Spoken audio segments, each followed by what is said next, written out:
It was a test of endurance for EU leaders. 4 days of tough negotiations where tempers often frayed. Finally, on the 5th, a deal. $859 billion in non-repayment grants and loans to member countries worst affected by the coronavirus pandemic. 4 longues journées et nuits. We spent 4 long days and nights of negotiation, more than 90 hours, but it was worth it. This agreement is a signal that Europe is able to act. After all, people often accused Europe of being too little too late, whereas here we're demonstrating that the opposite is the case.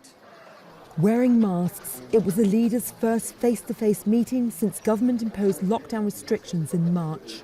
Lockdowns that also meant the biggest economic downturn since the Great Depression.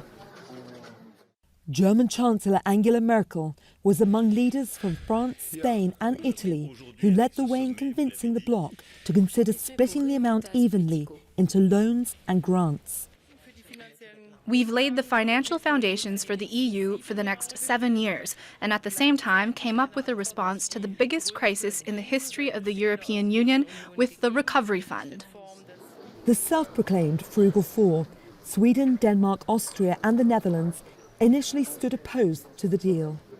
The group, led by Dutch Prime Minister Mark Rutte, worried about debt levels, but in the end, they were also convinced. These were, of course, difficult negotiations in very difficult times for all Europeans. A marathon which ended in success for all 27 member states, but especially for the people.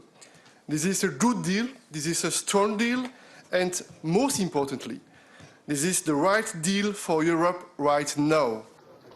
While the EU has been faced with rising unemployment, as industries, including airlines and car manufacturers, lay off workers.